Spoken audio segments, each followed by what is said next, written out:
नमस्कार, मेरा नाम डॉक्टर सुअर्चला है। मैं जीवा फर्टिलिटी सेंटर्स में साइंटिफिक डायरेक्टर हूँ। जब हम सीमेन एनालिसिस कराते हैं, काउंट, मोटिलिटी, मॉर्फोलॉजी, ये तीनों देखना बहुत ज़रूरी होता है स्पर्म्स का। काउंट ज़रूरी है क्योंकि अगर प्रॉपर काउंट ना हो तो अंडे तक पहुँचने के लिए जो स्पर्म्स है वो काफ़ी नहीं होंगे। मोटिलिटी भी बहुत आवश्यक है क्योंकि अगर हरकत नहीं है तो स्पर्म्स अंडे तक पहुँच नहीं पाएंगे। और आकार भी बहुत ज़रूरी है क्योंकि अगर प्रॉपर आकार का नहीं रहेगा तो फर्टिलाइजेशन होना बहुत मुश्किल है अंडे के साथ। लेकिन हम जानने की कोशिश करेंगे कि आकार ठीक नहीं होने से क्या कुछ प्रॉब्लम हो सकता है। ये आकार के बारे में जानने से पहले हमें ये जान लेना चाहिए कि आकार पता कैसे करते हैं। आकार हम एक सीमेन एनालिसिस सिंपल टेस्ट करते हैं जिसका नाम सीमेन एनालिसिस है। उसके द्वारा हम देखते हैं कि काउंट, मोटिलिटी और मॉर्फोलॉजी क्या है। मॉर्फोलॉजी हमें वर्ल्ड हेल्थ ऑर्गेनाइजेशन ने कुछ ऐसे स्टैंडर्ड्स दिए हैं जिसे हमें फॉलो करना चाहिए और जिसके मुताबिक हमें रिपोर्टिंग देना चाहिए। क्रूगर्स स्ट्रिक्ट मॉर्फोलॉजी करके एक क्राइटेरिया है जिसमें 100 स्पर्म को देखने पर अगर 4 भी नॉर्मल हो तो ये नॉर्मल सैंपल हम दे सकते हैं। लेकिन आप समझ सकते हो कि कितना स्ट्रिक्टली देखना पड़ता है, हर एक भाग को देखना पड़ता है और अगर कहीं भी कोई भी डिफेक्ट हो तो उसे हमें रिपोर्ट करना पड़ता है क्योंकि जो ये डिफेक्ट है वो किसी भी तरह अपना हार्मफुल इफेक्ट दिखा सकता है। तो ये बहुत ज़रूरी है कि हम ये क्रूगर स्ट्रिक्ट मॉर्फोलॉजी को स्ट्रिक्टली फॉलो करें और रिपोर्ट करें। स्पर्म के बारे में थोड़ा जानने की कोशिश करेंगे। स्पर्म एक अंडे के शेप जैसा होता है जिसका एक हेड, मिड पीस और टेल है। उसका जो हेड है वो अंडे के शेप जैसा, ओवल शेप जैसा होता है। हेड का साइज 5 to 6 माइक्रोमीटर्स लंबा है और 2.5 से 3.5 माइक्रोमीटर्स वाइड है।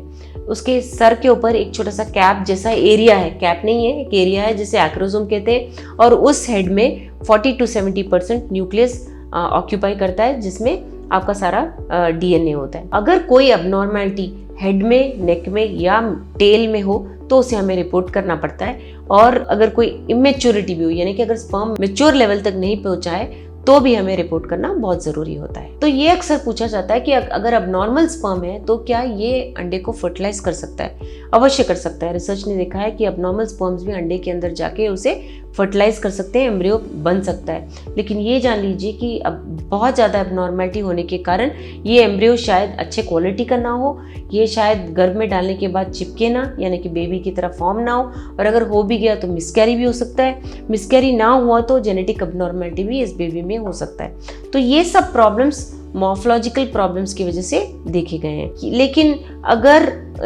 एक मॉर्फोलॉजिकली डिफेक्टिव स्पर्म यूज़ किया जाए तो क्या बच्चों में जेनेटिक अबनॉर्मैलिटीज हो सकते हैं? ये सवाल भी पूछा जाता है। ये जान लीजिए कि ऐसा कोई स्टडीज़ ज़्यादा आए नहीं है अभी तक कि ये बता सके कि मॉर्फोलॉजिकली पुअर स्पर्म्स की वजह से जेनेटिक अबनॉर्मैलिटीज भी देखे गए। अभी बहुत सारा रिसर्च बाकी है दुनिया में जिससे ये कंक्लूजन लिया सके। बट डेफिनेटली अबनॉर्मल स्पर्म रहने के बावजूद अच्छे स्पर्म्स को सेलेक्ट करके IVF या ICSI द्वारा सक्सेस पाया जा सकता है। अगर अबनॉर्मैलिटी हो तो आप अपने स्पर्म्स को कैसे ठीक कर सकते हैं? ये भी बहुत ज़्यादा पूछा जाता है कि हमारे स्पर्म्स अबनॉर्मल है, अब हम इसे कैसे इम्प्रूव कर सके। पहले तो ये जान लीजिए कि स्पर्म्स को इम्प्रूव होने में 3 महीने लगते हैं। अगर आप आज स्मोकिंग या ड्रिंकिंग छोड़ते हैं तो 3 महीने के बाद ही आपके क्वालिटी ऑफ स्पर्म्स इम्प्रूव होंगे। तो अगर आप स्मोक कर रहे हैं तो छोड़ दीजिए, अल्कोहल पी रहे हैं तो कम करिए।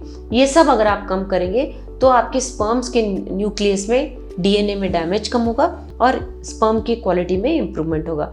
ये सब अगर आप करेंगे तो 3 महीने के बाद आप इफेक्ट दे सकते हैं। यही नहीं, अगर आप बहुत गर्म पानी से नहा रहे हैं, बहुत गर्म वातावरण में बैठ रहे हैं, लैपटॉप्स यूज़ कर रहे हैं, बहुत देर तक बैठ रहे हैं, इन चेंजेस के साथ भी आप इम्प्रूवमेंट देख सकते हैं। अगर आप बहुत मोटे हैं तो अपना वेट कम करिए।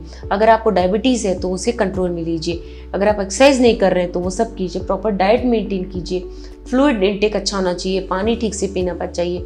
ये सब करने पे 3 महीने के बाद अगर आप चेंज देखते हैं तो आपको कंटिन्यू करने से आपके स्पर्म काउंट भी इम्प्रूव होंगे, काउंट या मॉर्फोलॉजी भी इम्प्रूव होगा।